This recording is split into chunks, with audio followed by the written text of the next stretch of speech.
So good morning, everyone. I'm Sharon Kanach from the Centre Organised. It's my colleague Rodolphe Bourotte, who is sort of the brainchild behind UPISKETCH. Who knows what UPIC is? Does everybody know what UPIC is? Okay. According to Xenakis in his conversations with Varga, it stands for Unité Pédagogique Informatique du Semanu. Pédagogique is my coinage. Agogie means training or introduction into a field. Poly means many. When designing, we are working in a space with our hands, geometry. In constructing rhythmic models, we have to compute distances, geometry and arithmetic, also general form. And finally, there is the sound. All of those together in adjectival form make polyagogique. So, it's basically very Xenakian, it's rather vague, but in other words, it would translate as SEMAMU, because the UPIC is Unité Pédagogique Informatique du SEMAMU.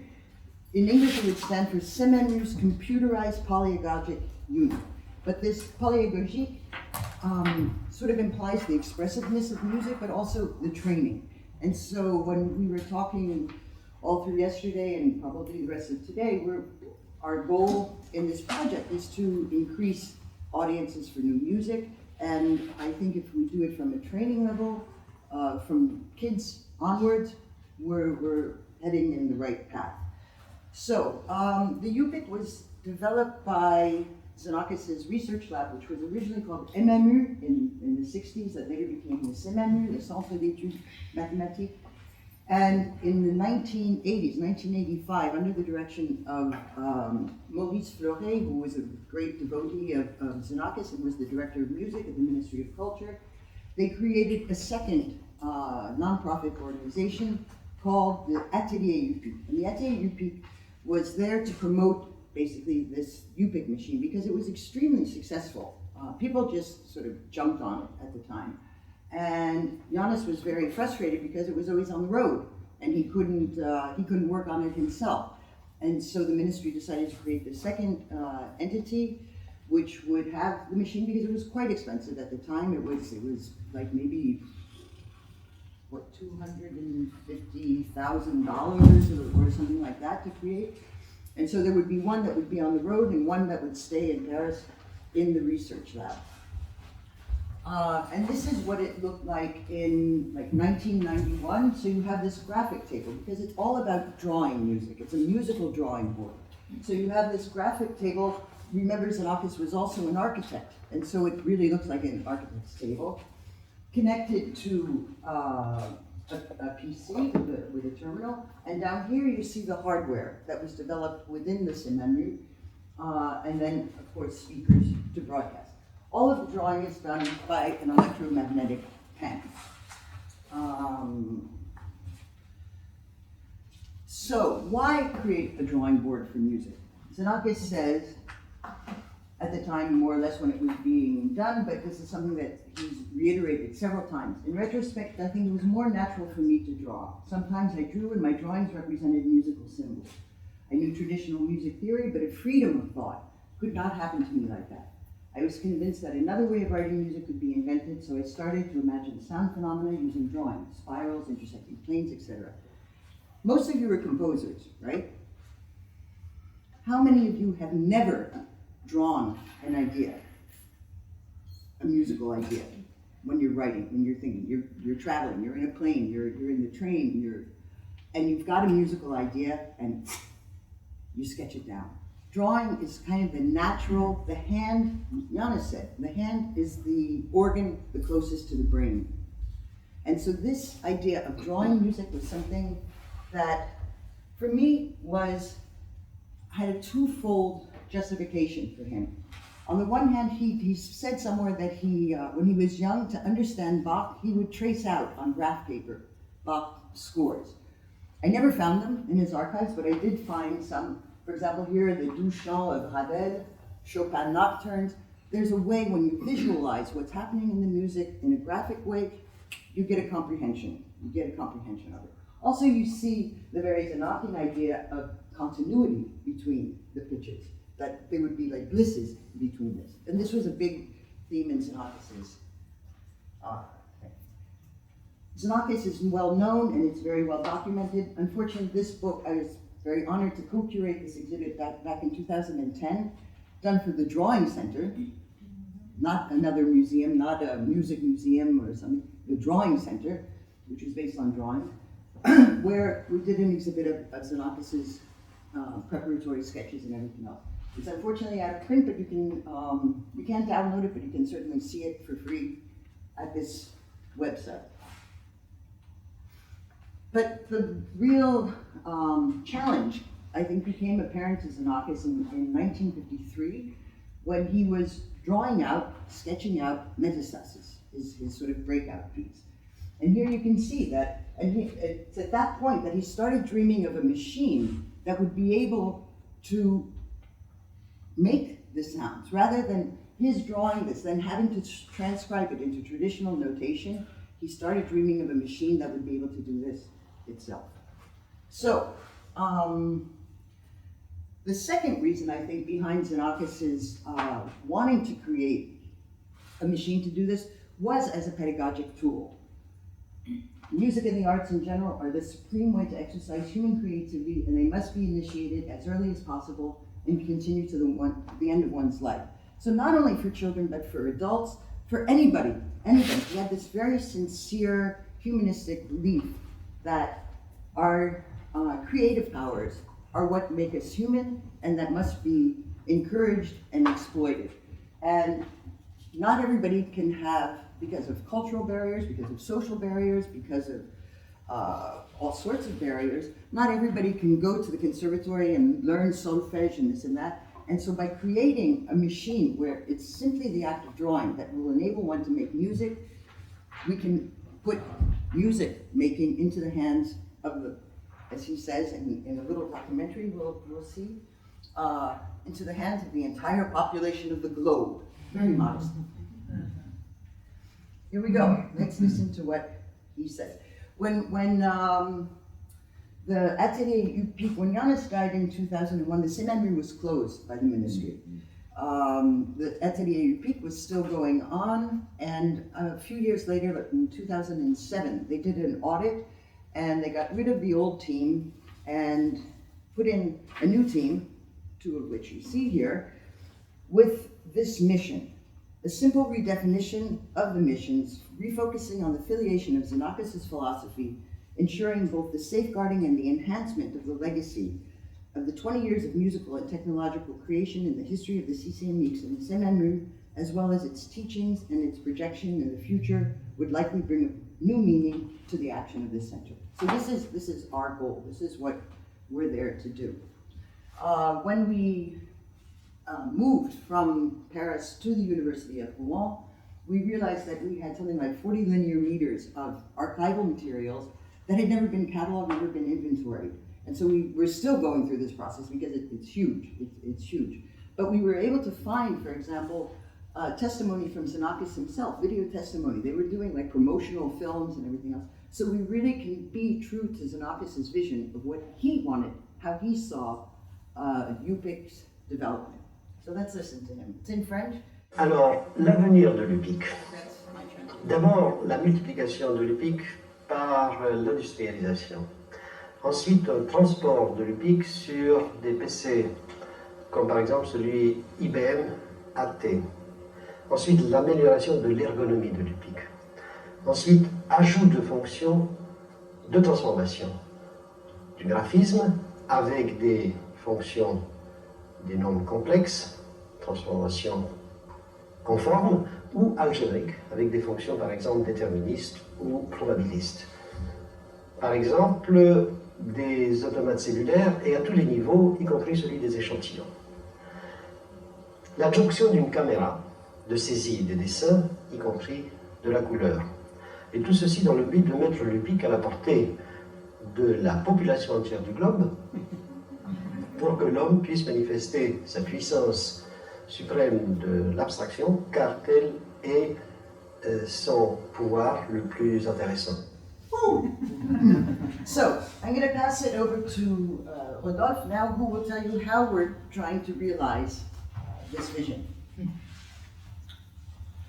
So sorry, I'll have to stick a bit to my notes, so otherwise it will be a bit slow.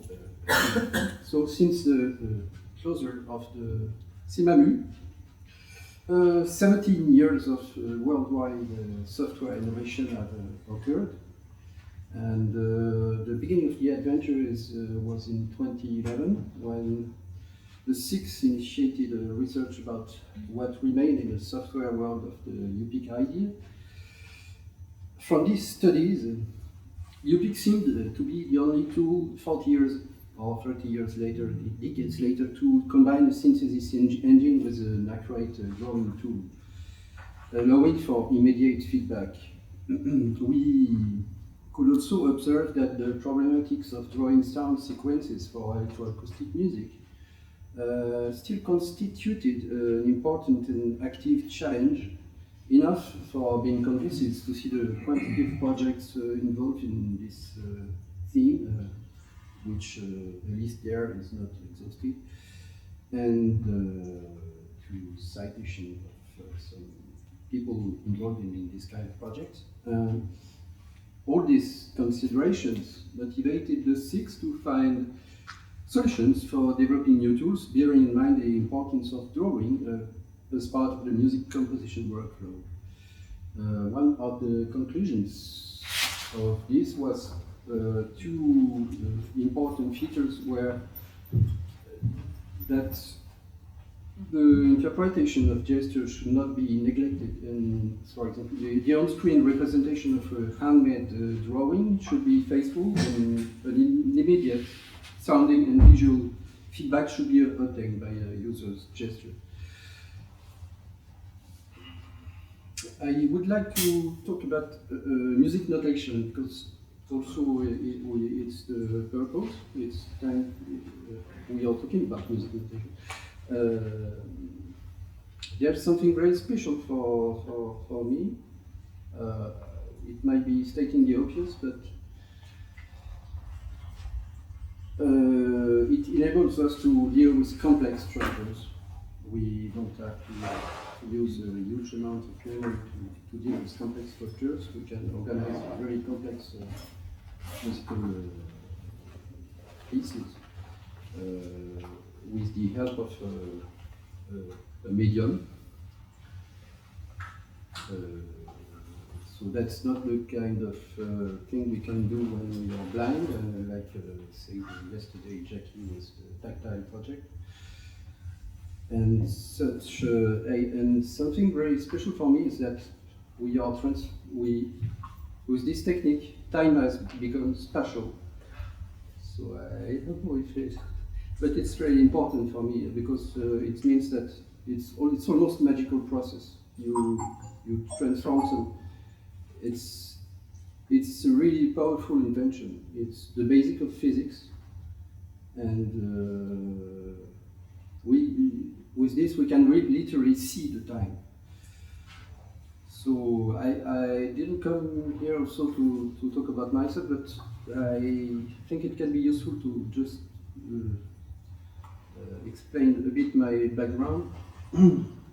Because, for example, when I began the high school studies, I was a bit in a scientific background, and I was wondering why.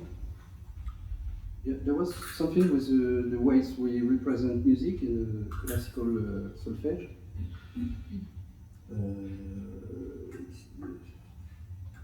I thought it was a little bit awkward, and maybe it was due to my late acquisition of the classical background, but maybe also probably it can reflect the strangeness of the fact that we use a non-natural way of representing pitches.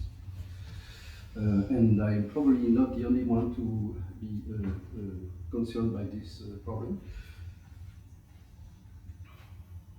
And also, my own experience was in the 90s with I began to use digital audio workstations, and I felt that it was very promising in the sense they could provide us with a way of assembling sounds in a graphical way, which was way more easier than the previous analog tape recorders.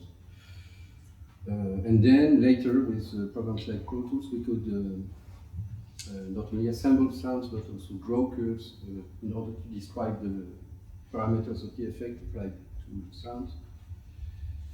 Then came the UPIC.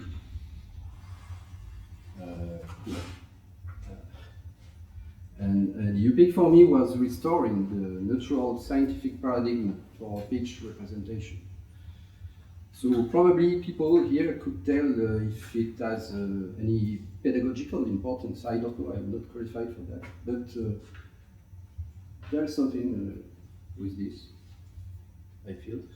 And so it was a great tool for exploration, trying things out with no preconceived ideas on how to assemble pitches together. The other thing we could experience with this software was that, like Gérard Pepys, who was one of the directors of the Atelier UPIC, said, there was one problem with the UPIC system, which was its timbral limitation. It was fantastic to be able to design the sounds through drawing, and it offered a tremendous amount of flexibility. But as far as the timbre goes, you could draw a waveform or sample one, but take only samples of it, not use the whole sample itself. So the results were not terribly rich. This and all the other things I said before motivated us to initiate a partnership with master students in computer science at the University of Rouen. So they have had, depending on the teams, more or less success. The goal was to reproduce the original functionalities of the UPIC with newer technology and better user interfaces. We almost succeed, but let's face it, it's a huge project, so it's still a work in progress. It's an ongoing project. And then, thanks to the European University of Cyprus, and funding from Interfaces, we could go to a new project called UPISKETCH, which is a little less stuck to this original model. UPISKETCH is now available on the Apple Store. There was a review on the Carrière forum saying fun tools like the original was as well. And that's right, coming to a tool, especially when it's a software tool, it won't harm if it can be an occasion for a pleasurable, fun experience, especially since the pleasure is a good place to start from in the education domain. To illustrate this and to get back to the UPIC 2001, we had a workshop in 2013 with fine arts students, and we can see that they probably had fun with this. And even to some extent, a little bit go beyond the musical. It went back to this. So this is really a UPIC screenshot page.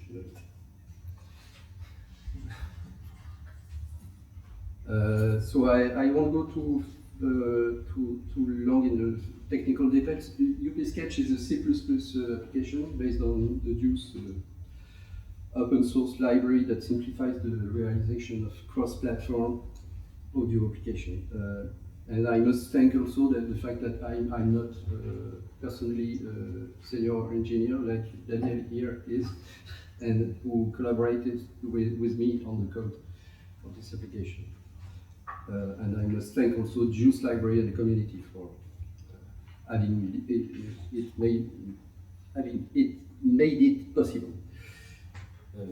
Maybe we skip to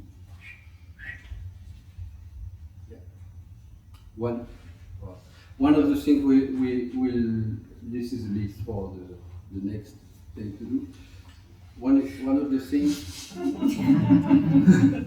Yeah. You have 2 months.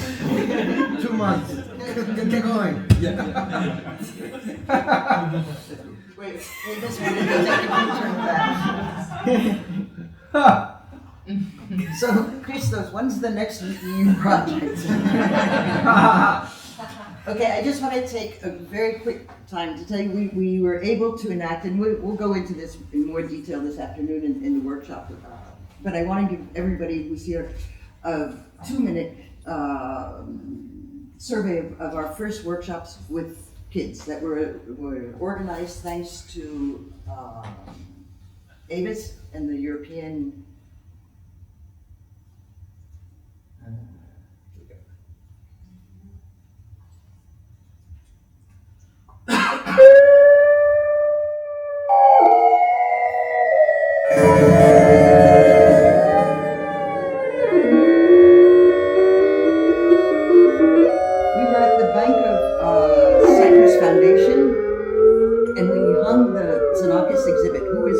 What is UPIC? And the session started with a walkthrough with somebody who could speak Greek, obviously, to explain to the kids who is Xenakis, what is going on.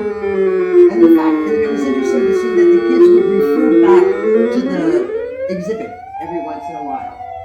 At the end of it, Rodolphe sat with the kids and explained the main functionalities for about 5-10 minutes, and then they broke up into pairs. 2 kids per each iPad, and worked for 45 minutes or so on just exploring the machine. And then we gave them a task to write a piece during the last 45 minutes. And the piece you're listening to was written by a 9-year-old little girl, who you'll see in the last frame, during these 45 minutes.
I should say that sound example is slightly deceptive because this new UPISKETCH is based on sampling, as you see at the workshop this afternoon.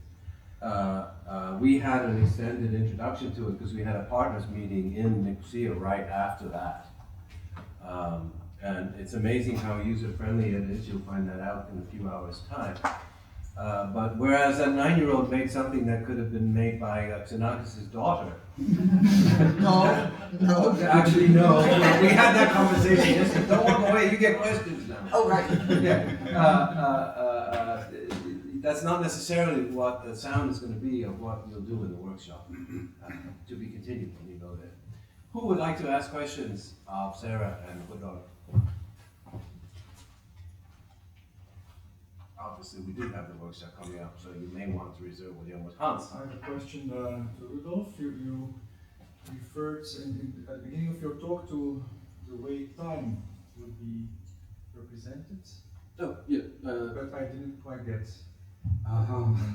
But maybe it's for the workshop. Oh, no. Yeah, but What's different about this? It's just a simple idea. It's just that the fact is, it's normal way of representing it, like in a solfège, like in any system. So that's just. I was just saying that it's normal, but it's very special in some kind of way. It's an invention of the man. Deciding that the time will be, for example, so you invent some. Yeah. Is it in your intentions to also include not only time but space, so specialization of sound? Yes, but it was not in the. It's later in the. It's on the next page down here. You're hired. Yeah, the question of time came for me as well, since usually if we draw from left to right. What struck me about the drawings of Yanis Xenakis, but also of this wonderful alligator that we saw, you can't possibly go back in time and play backwards. So if the drawings don't adhere to the left to right paradigm, so it's a very interesting question, I think, to if that is something that could be still turned into sound, even though it doesn't follow our notation scheme that we have for centuries to always start on the left and proceed to the right. And maybe that's the reason why I was stressing the importance of this, because it's very classical in a certain way, but also it seems to be still valuable, because, for example, you can compare it to Yannick's, I'm not comparing things, but in Yannick's, when you draw something, you don't know where we are in the time. You can draw in any shape. You can get back, and so you draw trajectories, and but you don't have an idea of the time. You don't see the time, except if you set up in a special way. It would be interesting to kind of give it to someone who was very versed in a notation system that didn't read left to right. So, for example, like shakuhachi notation in Japanese music obviously reads right to left and vertically. And so and also actually sort of one of the things Dave and I might talk about later was making a giant kind of sound map project that was kind of notated drawings all over a huge sheet of paper that has no orientation because it's a map. It doesn't, it doesn't have a top or a bottom necessarily, depending on where you stand. So that it's kind of interesting the way that you might navigate through a series of gestures, which is very like, I don't know if you're familiar with Nestis logothesis. Yes. Because some of those don't kind of conform to that as well. Okay, well, that was a good getting your taste buds going for what is going to be a very exciting workshop in a few hours' time. I'd like to thank Sharon and Rodolphe for kicking off the second day of the conference.